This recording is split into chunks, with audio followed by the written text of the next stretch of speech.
Please welcome Gurudev Sri Sri Ravi Shankar and Justin B. Smith, co-founder and CEO of Semaphore.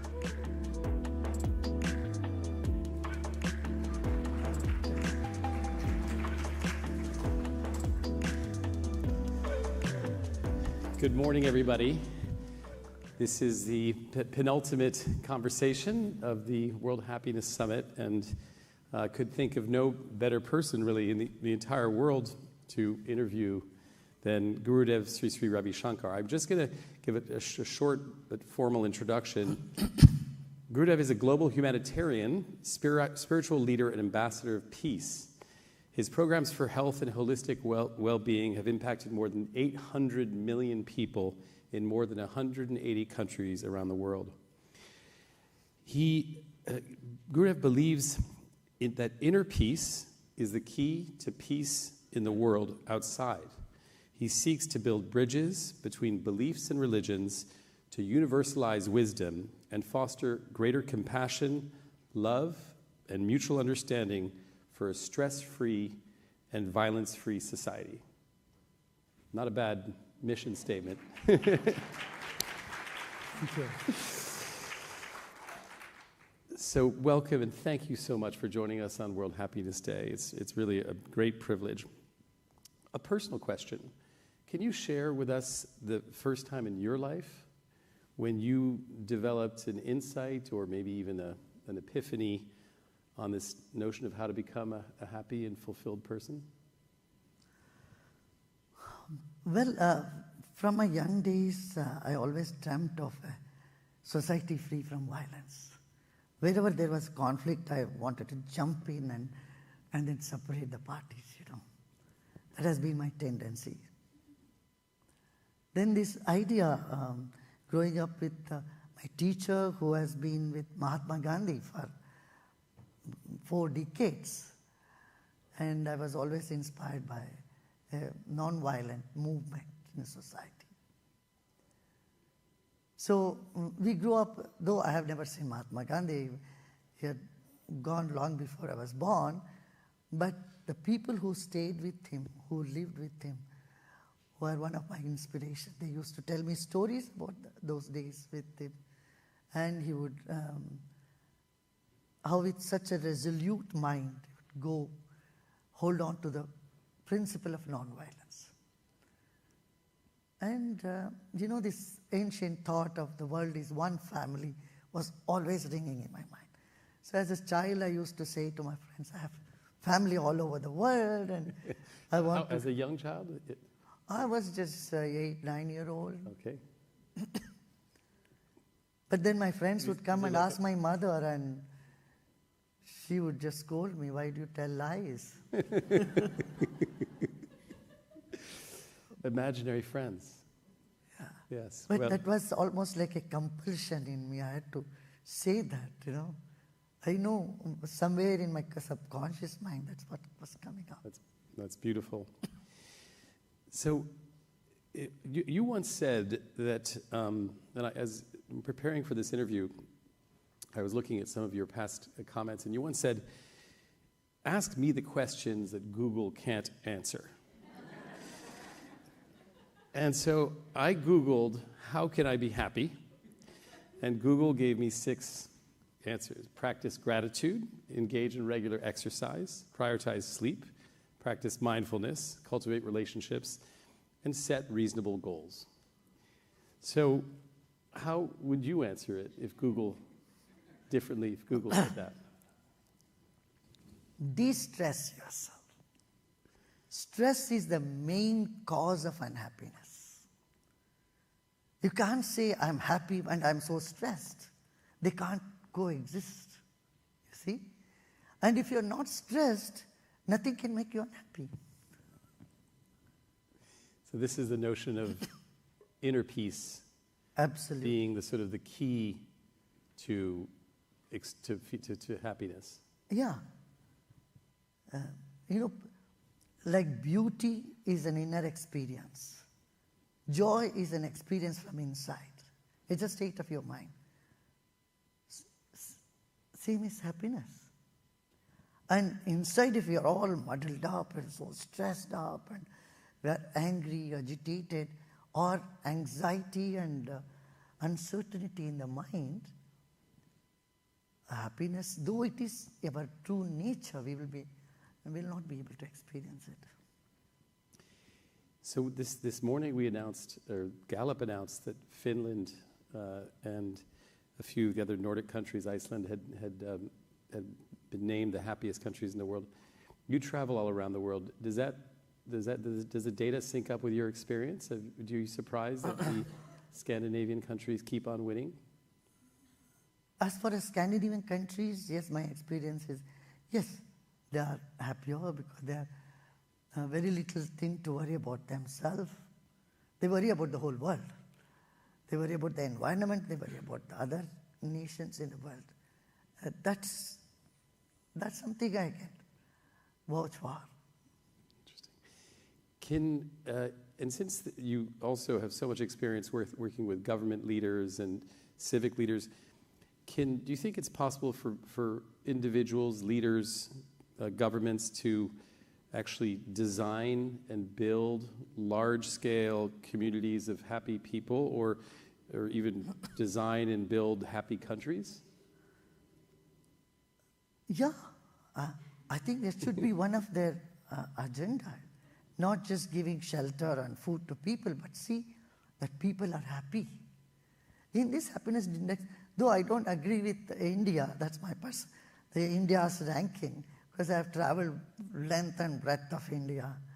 So it's not bad as it is in the conflict regions of Ukraine or Israel or even Mexico. Afghanistan is the lowest on the list. And also Pakistan, for example. So India is doing much better. There is so much more caring, and every home, when people start to de-stress themselves, learn to meditate or share a meal together, it makes a big difference. And you can find this in many poorer countries. Poverty is not actually related to unhappiness, nor happiness related to richness. I've seen this around the world, believe me. I've seen the poorest colonies. There is so much more compassion among people and togetherness. They jump out to help each other. There is more community feeling in the slums than in urban areas. So I would say we must look into these parameters where we see happiness as an inner state rather than just what they are surrounded with.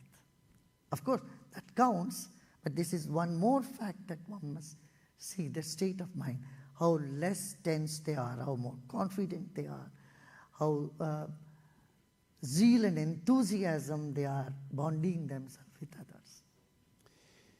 So America dropped to the 24th, I think it's several years of a decline in American happiness. And obviously you see huge spikes in loneliness and other factors.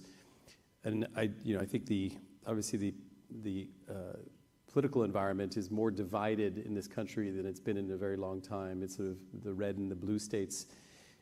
Can some of your ideas on de-stressing and communication address some of these problems around polarization and division in America? What's your advice to America?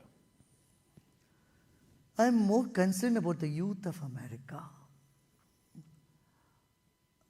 There is less and less social interaction. And you see the two extremes among the youth here. Either they are very aggressive. Violence has skyrocketed in many cities, like Chicago or Los Angeles and other places. I mean, mindless violence. On the other hand, suicidal tendency and depression has increased. So the only way to get rid of these two extreme behavior, I feel, is to give them the wellness program. Teach them how to handle their emotions. neither at school nor at home, we learn something, any technique that can help us to actualize ourselves. This is where we have started the Sky for campus programs in, in universities around US. Today we are in 145 universities.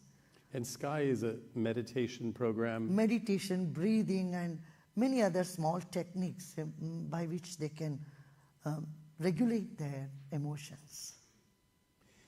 So, I mean, if we were, if you could leave one idea or one practice or recommendation to everyone in this room to de-stress, what would it be? Don't take happiness too seriously. I heard you in the green room saying you're happy about happiness. There was a talk on happiness, and someone kept talking for 2 hours, and everybody became so unhappy. I don't want to be in that category. Well, good. Well, listen, Gurudev, thank you so much for having this conversation. And now we have the real privilege of closing the World Happiness Summit with a guided meditation led by Gurudev. So I will exit stage right, but first, please join me in thanking Gurudev for this wonderful conversation. Thank you. Thank you. You can be here. You can be here. Huh? Okay. We'll do it together. Come. Okay.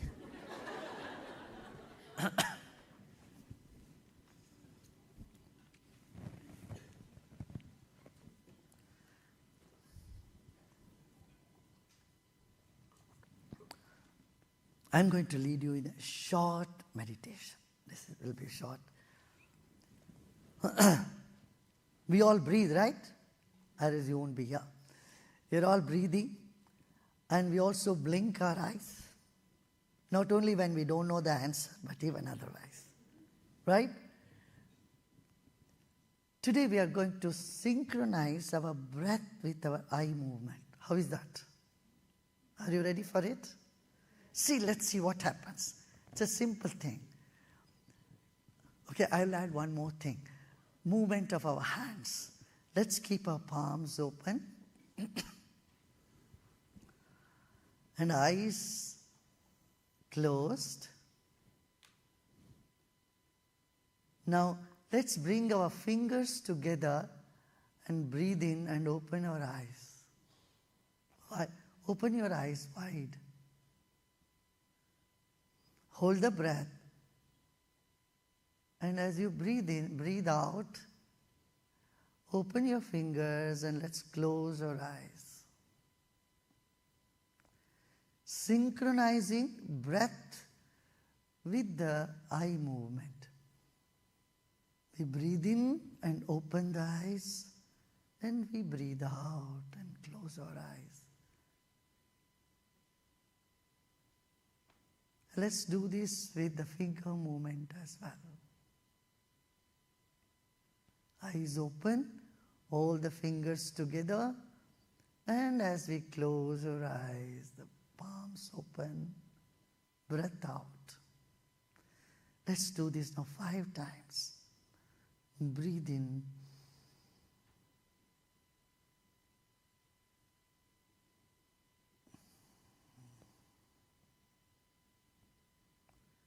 Breathe out.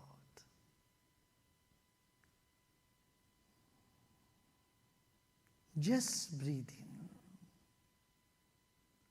Eyes open. And breathe out.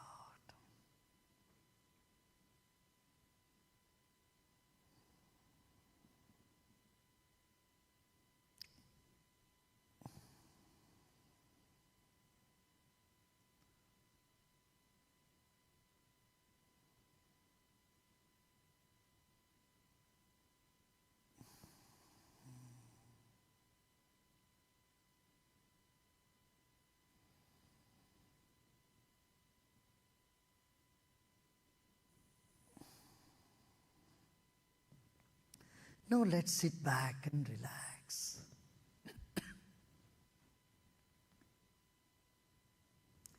eyes closed, body relaxed.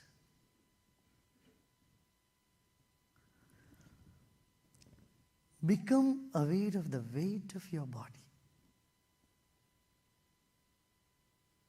Whatever that is, don't have to be shy about it. 80, 90, 100 kilos, 200 pounds, 250 pounds, whatever it is. Just become aware of the weight of your body.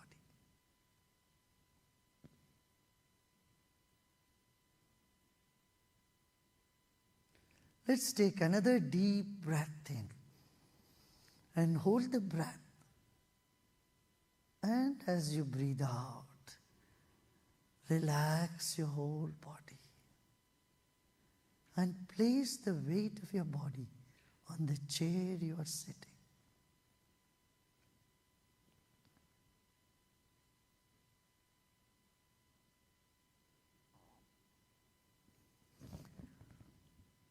Let's remember our age as well. When we came into this planet, we weighed only 3 kilos or 5 pounds, 6 pounds. And today we weigh 80 kilos or 200, 300 pounds.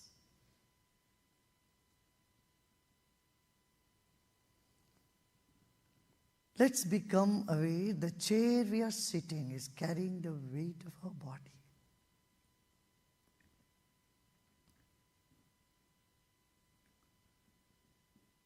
Let's take another deep breath in and breathe out and relax even more.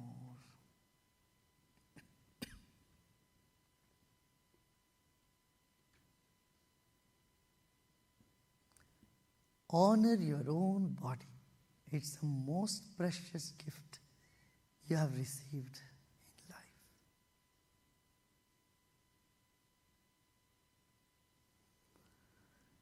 Let's take our attention to our feet. Relax the feet, the legs, knees and thighs, shoulders, and the whole body. Let's keep a big smile. Breathe in with a smile and breathe out with a smile.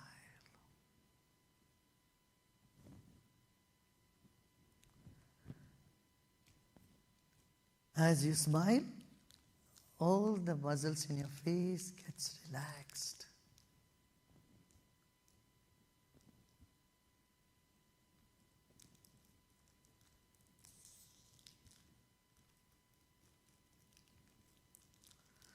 Become aware of the air all around you and inside of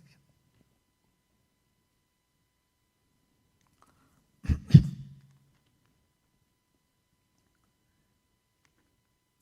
Like the fish in the water, we are in air.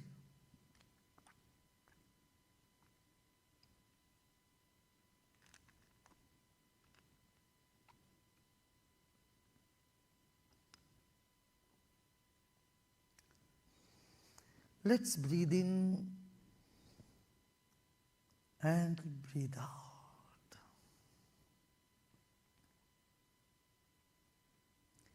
Incoming breath energizes the body and outgoing breath brings relaxation. Let us become familiar with this phenomenon.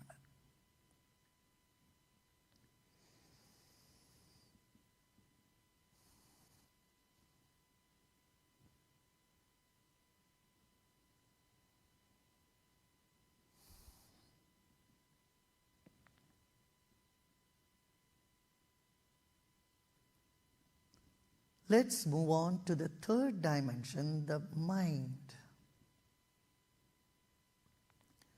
Our body is like the wick of a candle. The mind is like the glow all around it.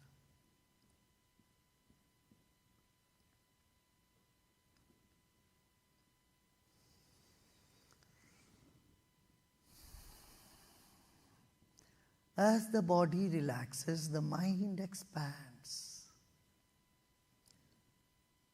Whatever thoughts are coming in the mind, just let them come.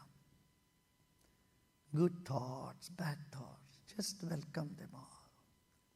Embrace them all.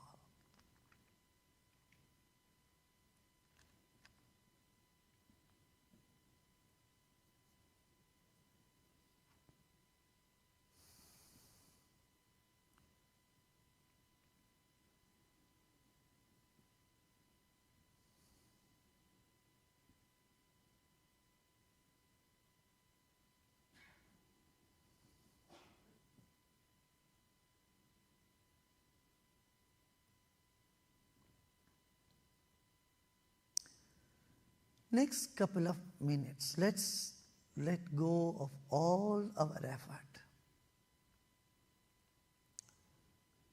Next few moments, there is nothing to do and nothing to know either.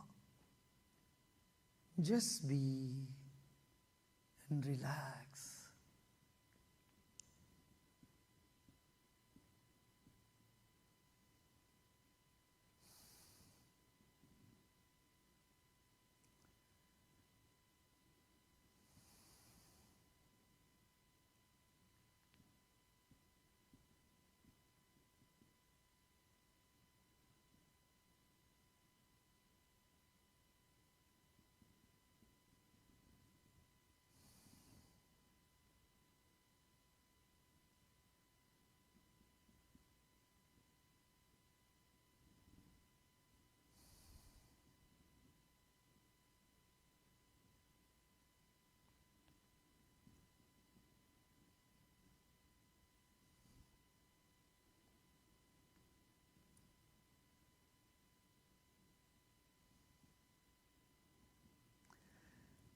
Become aware of the vast space. And let's take a deep breath in with a big smile. And breathe out with a smile.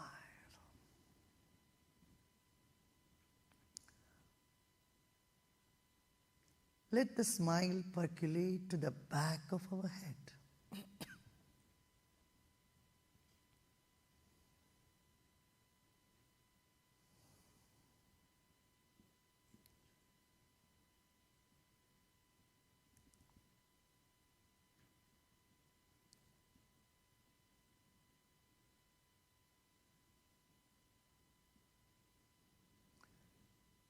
Let the smile percolate to our throat, chest, arms, and the whole body.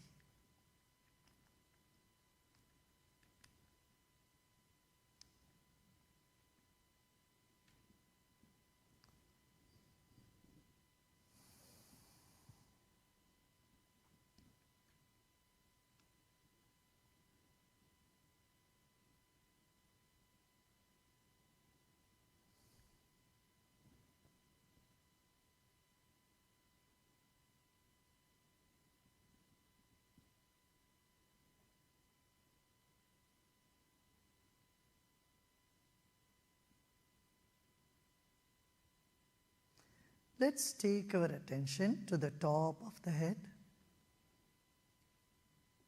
and become aware of the empty space above the head.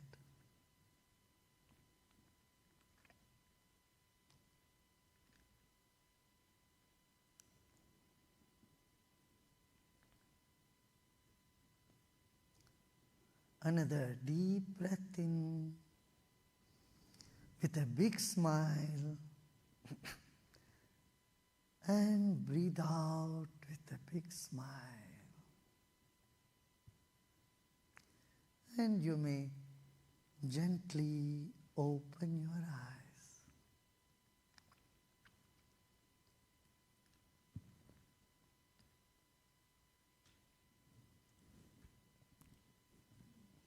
That's it, 20 minutes, 15 minutes or so. On behalf of Gallup and Semaphore and our partners, thank you very much. And I just would like to say a few final closing remarks, which is it's been wonderful to have everyone here for this series of conversations.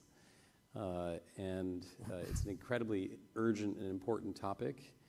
And how wonderful to have, on the one hand, Gallup, which is the most important organization in the world, tracking the data and the information on this critical subject.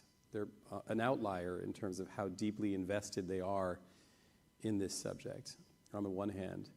On the other hand, to have Gurudev, Sri Sri Ravi Shankar, who is also an outlier in his own way as one of the most significant leaders practicing this mission of non-stress and non-violence. So with that, the World Happiness Summit is concluded, and I want to thank our partners and Gallup.